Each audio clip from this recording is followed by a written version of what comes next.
So I'm Ed Begley. I'm Raphael Sbarge. I'm Raphael Sbarge. And we'll do it like that, and then we'll just go. Right, good. Hi, I'm Ed Begley. And I'm Raphael Sbarge. And we're here to talk about Green Wish, a wonderful organization that is your brainchild, really, a great idea to work with local nonprofits, to be a clearinghouse, to give money to environmental groups that people really care about and are in their backyards. Right, right.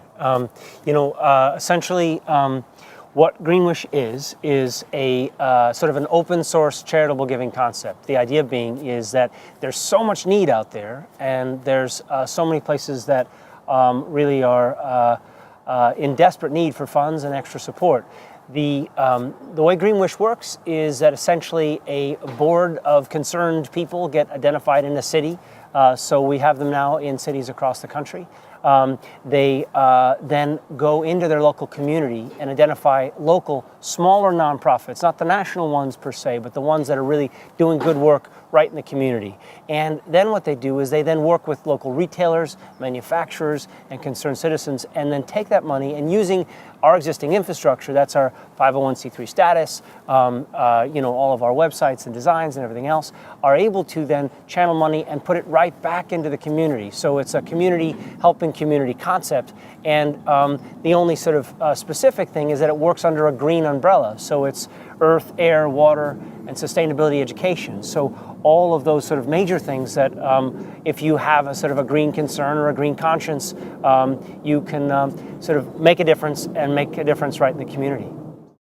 The initial inspiration for Green Wish really came out of, for me, being a dad and looking around and sort of being overwhelmed by the amount of what humans are doing to overwhelm the planet, effectively, and wanting to somehow find a way to make a difference and trying to fight the apathy that comes with sometimes being aware of how much damage there is. Ed and Rochelle were friends, and I came to them with this idea, and Ed seemed to respond to the idea of helping not just one, but maybe multiple organizations. I don't know if you want to talk about that. Yeah, I knew there was great need in several smaller nonprofits right here in the LA area. We decided we'd start locally and then spread out, and we have. But originally there was a great need, with Charlie Moore and Algalita. There was great need with Friends of the LA River, FOLAR. There was a great need with Northeast Trees. Didn't we give them for a while? And Coalition for Clean Air. Coalition for Clean Air. And now Food Forward. There's a whole bunch of wonderful groups that are really just sort of on a sustainable idea, and they're well vetted. Ed knew them, had relationships with them, and was able to sort of, I'm so grateful that Ed and Rochelle have sort of agreed to be a part of this idea. Ed's incredible sort of commitment to the environment for decades, and is really sort of in a way, sort of the face for many people of the environmental activism and really wanting to make a difference. Ed, by his sort of kindness, was able to sort of say, hey, I support this, I'll be on the board, I'm willing to sort of be include my face in some of the, the images of Green Wish, because it was, obviously, it's a shared passion, which is now, how do you make a difference right at home? If it's buy local, in this case, this is give local. And as opposed to sort of donating money and it going up to sort of a kind of a donation repository place up in the sky. In this case, you can know, hey, this is like, I drive over the LA River every day and I know that my dollars are going right there. And so it's a way to kind of scale it and make it feel like it's a part of your life. And then hopefully that make you feel good that you're making a difference, even if it's $1, $3, or $5 at a time. The money that we gave to Northeast Trees really allowed them to plant more trees. You can go in certain parts of Northeast LA and look at trees that your Green Wish dollars went to. And so that's the kind of thing that people can look at. They can go to see Charlie Moore's boat there, in the LA area. He's trying to do something about the plastic pollution, and he will tell you firsthand how we made a difference in his life and his work. So there's great success stories with it, but it's not just LA based. We've spread out thanks to your hard work, and now there's other communities across the country, other areas that are using the Green Wish model and using the Green Wish name and helping to benefit their community. So you're not going to be giving something in Kansas that's only going to benefit LA. It will benefit you right there in Kansas. And by way of that, which is a sort of a nice story, which is, for example, in Lawrence, Kansas, they have set up a Green Wish chapter. So by virtue of the groups that they've picked, and then essentially the board that they've assembled, which include community leaders and business leaders and concerned citizens and moms and dads and all of that, they didn't have curbside recycling. And they're now actually making it sort of an important part of what goes into their city charter to actually reevaluate that decision and actually really to start considering curbside recycling as a function of something that they're asking for. These kinds of things, what Greenwish can do ideally is not only bring money to these groups, which is of course important and wonderful and allows them to do their good work, but what it also does is it brings awareness. So you get into a green conversation, you start thinking about, God, what else can we do? How can I volunteer? How can, if, as Ed has said in the past, if you don't have money, give time. Either way, what we're trying to do is connect the dots and make it as easy for people as possible. I mean, Greenwish at the end of the day, in a world with nonprofits, is maybe still somewhat distinct in that it is a nonprofit that raises money for other nonprofits with a green and sustainable, agenda, as it were.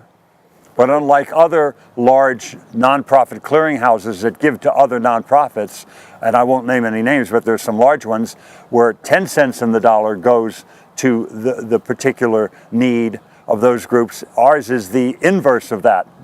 90 cents in every dollar goes, and there's just 10% that we use to maintain the organization, print up materials, and do all the things that we do. So 90 cents in the dollar goes to your local group that you want, and that's a good equation. That's right. And what happens is that retailers who perhaps we have cards that can be put at the checkout counter, $1, $3, and $5 cards. To make it so easy for people, just pick it up and go. And it's barcoded and goes into a suspense account with the retailer. The retailer then gets a tax-deductible letter. So they then get the benefit of this as well. And then they also get the bragging rights of saying, hey, this is community helping community. Look what we're doing. We care about what's right around us. You're our customer, and we want you to know that this is our passion as well. Well, there's so many things that people can do. It's important to vote on election day. That's a very important vote. It's important to vote with your letters and your emails and your faxes to elected officials to tell them what you want done in the environment. But the most important vote for me is the way we vote with our purchasing power, to go to the showroom floors and the appliance stores and the supermarkets and vote with your dollars to buy the greener products. Sustainable agriculture, a local agriculture is as important as organic to me, to buy locally grown produce or what have you, to put a little vegetable garden in your backyard, to put some energy efficient light bulbs up, to ride public transportation if it's available near you, to ride a bike when weather and fitness permit, to unplug all those unused appliances, put them on different power strips and turn them off when you go to bed or you leave the house and save all that vampire power that's robbing you and everybody. All those things I just mentioned, very cheap. You could do it. Not only is it going to be good for the environment, it's good for that other green stuff in your pocket here. Cash, you're going to save money doing all these things. And so that's what people need to do those things, to make those green choices that are going to save them money as well. That's fantastic. And, I'll segue to that a little bit and sort of say, here we're standing effectively in front of Ed's building a platinum green certified home. What Ed is doing is essentially making choices in this case that are Platinum LEED being the highest certification of sustainable building that you can build. The silver, gold, and platinum. We're going for the platinum in this case. And in some cases exceeding platinum, which is quite remarkable. Just in the conversation about buying local, let me just explain sort of an interesting story because I've just heard this. You see here now the steel beams. There are apparently, according to the steel contractor, this is the fellow that does steel for a living, this is one of 12 other residential homes in California that actually has a steel construction. A, because it's the most recycled product available. B, you can recycle it again, up to 95% of it is recyclable. 3, it's also, in this case, there's no waste. So you can sort of actually sort of format it to exactly what you need. And of course it helps with earthquake and everything else. But the other thing is that it's also milled, literally it's created 30 miles from this location. So all of these things are part of this sort of LEED Platinum certified build that Ed is taking on at his own personal expense, but he's in a remarkable fashion. And just to sort of say how honored I am to be sort of a part of watching this construction. But it's a way of sort of saying these are things that we can do. They're small things, but there are big things as well. But the small things translate to the big things, and the big things to the small things. So if you can't buy a, essentially, or in this case, build a Platinum LEED certified home, perhaps you can buy local, and perhaps you can give local via Greenwish. We're, as a side note, making a series that is an internet series to start called On Begley Street, and then a television series to be on PBS. They have expressed great interest and intent for us to be there in 2013, and we're filming this construction and talking about what goes on in construction, that is the science, technology, and innovation that goes into now building homes with a thought to the environment. Again, I urge everybody out there watching to do the simple stuff that you can in your home that's very cost effective. I did that since 1970. I've been doing all those simple, easy choices and saved a lot of money in doing it. Now I've decided to show the other possibility, which is if you're building a new home, what you can do from the ground up. It's fine to do a retrofit, as I did in my 1936 house, and that made that home very energy efficient, but I can't take it any further. With new construction, you can do a great deal. Steel, as Raphael was mentioning, recycled and recyclable. Big, thick walls. So you can have a tremendous amount of insulation in it. And even though it's steel conducts heat, there's a little thermal break between it. So there's an air gap between two pieces of steel to get the 12 inches, and so you will then have zero conductivity in that steel going from outside to inside. So summer and winter, it'll stay a stable temperature. We have 10 kilowatts of solar, beautiful Panasonic solar panels. We have A.O. Smith, state-of-the-art water heating equipment, starting with solar. We solar heat the water first, and then we boost it. If it's cloudy for a while, we have a booster that comes on that's very energy efficient. We have 10,000 gallons of rainwater catchment right over there. There's a manhole cover over there where you can get down and clean the tank if you must, but it's 10,000 gallons. That's a tremendous amount of water. We'll use that for irrigation. We have lots of other efficiencies in the house. We have beautiful Lutron equipment. Lutron is a... We've got the solar panels. We got the solar panels right here for the job site that are powering power tools and other things here on the job site. We're going to have a drought-tolerant garden. We're going to have a lot of fruit trees, a lot of produce grown on site. There's a myriad of things that we're doing. You're doing all the greenest, cleanest technology. All the materials will be made out of sustainable products. We're not going to use any virgin timber. We're going to use all recycled wood and wood that has a high, post-consumer content and what have you, or reclaimed wood from old factories and what have you for floors. We're going to do things like that throughout the house. So everything in this house is going to be water efficient, energy efficient, and sustainable. And that's our goal, and we hope to hit LEED Platinum. It's pretty exciting, and I think to sort of be sort of a witness to it and sort of see kind of how it unfolds and what they've done is it's quite the journey. And Ed has definitely sort of exhibited his commitment not just in the years of doing what you've done, but now here we have a living testament, as it were, to a commitment, a really incredible commitment to a sustainable idea. It's one thing to build a new green home on a job site if you have a vacant lot. We didn't have a vacant lot. We had intended to do, a remodel on the existing home, but we got into it. We couldn't do it. The walls could never be made thick enough. The foundation wasn't strong enough to support a second story, and we needed a second story to get the solar panels out of that big oak tree that's shading us right now.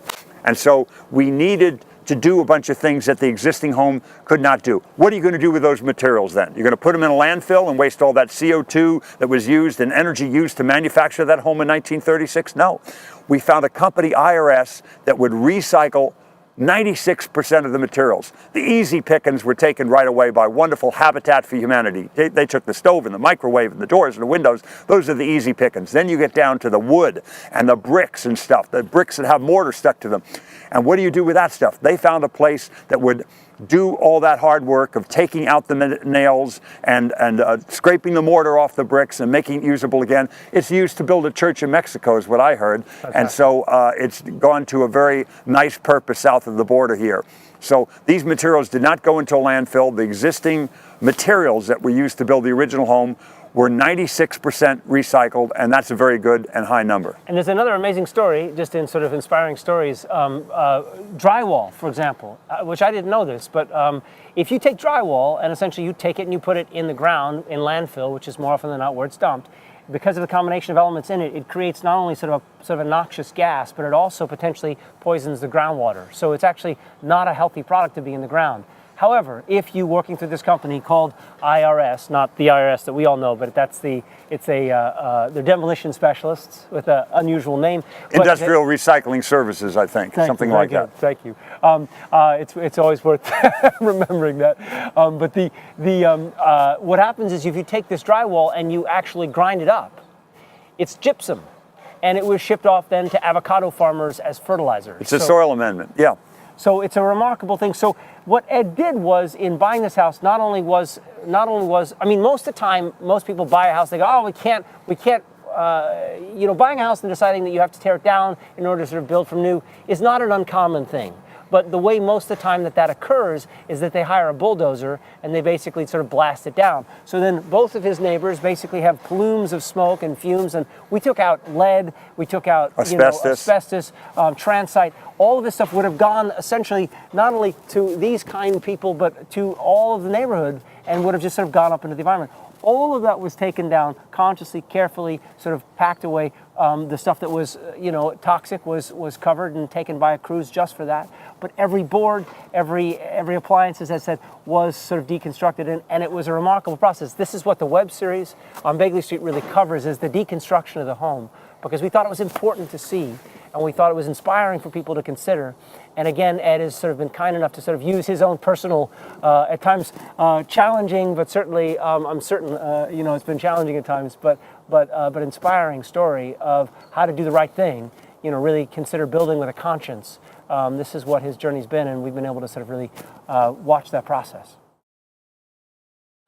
What does happiness mean to me? Happiness means to me, I guess 4 or 5 things. Number one, I guess, would be family, would be the thing that makes me happiest. Which then leads to my favorite word in the English language, which is the word home, which has a great personal meaning to me. And then in addition to that, having in this case, a passion that is hopefully an avocation, that is also a vocation. Really being able to sort of add or sort of infuse what you do, the work you do, with a passion to do so. My day job is an actor.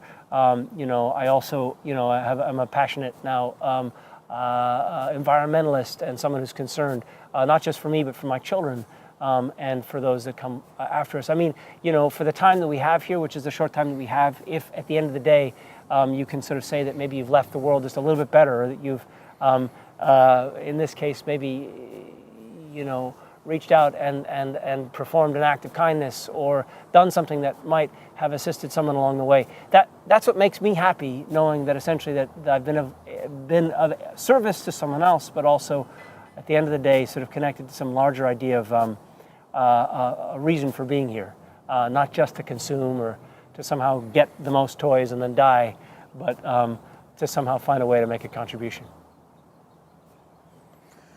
For me, happiness is focusing on people more than things. I can't recall ever hearing of anyone who ever said in their deathbed, I wish I'd spent more time at the office.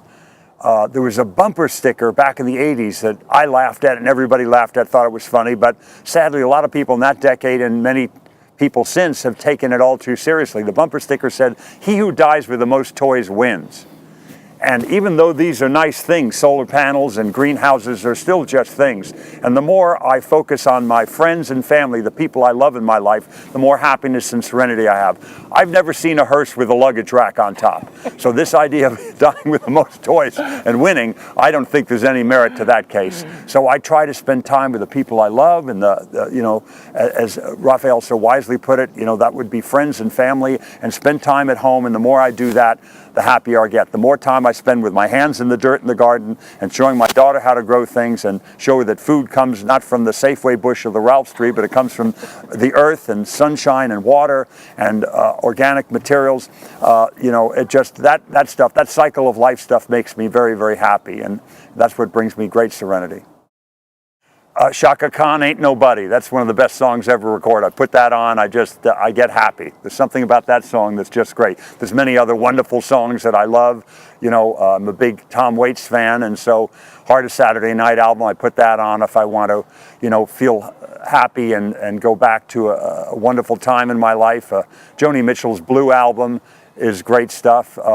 Jason Mraz is a great singer-songwriter that's a dear friend of mine. His works are just fantastic, and so I like music, and I love classical music. If I put on, you know, Beethoven's Sixth, the Pastoral, you know, that to me gives me great serenity, and music is a big part of my life, and so it's a touchstone to other times and you know, to the human experience and the joy that comes from great music.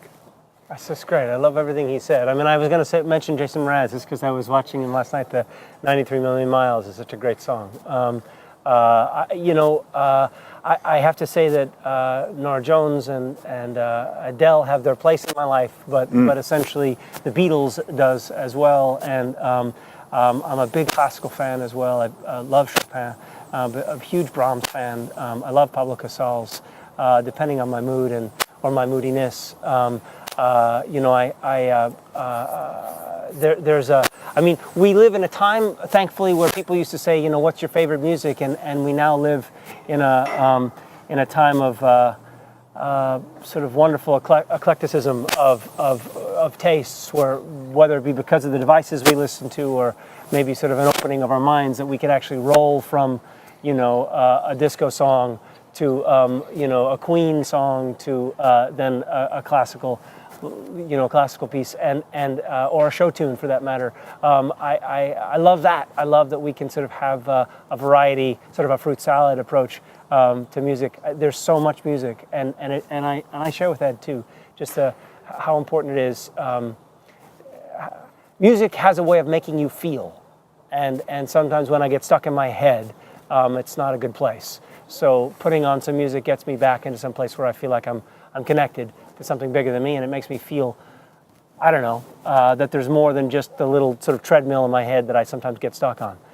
So I see it as a valuable tool and asset in our lives, and I'm grateful for, like Jason Mraz's song. I was watching with the kids last night. It's just, he's a marvel. The biggest thing we've learned about yourself.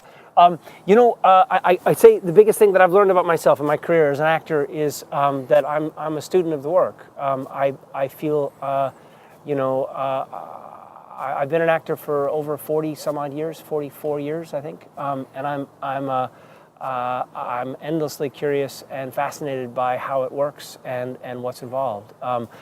You know, I'm good at what I do, but I find I am absolutely in awe of the artists around me and how they do it and what they find and what they shape and what they create. And I find myself regularly sort of blissed out by the work of other artists around me, whether it be, you know, visual artists or performing artists, musical artists. They inspire me on a regular basis. So being able to be in the work that is a creative work as an artist is I'm very grateful for, but I'm also regularly inspired by the work that others do.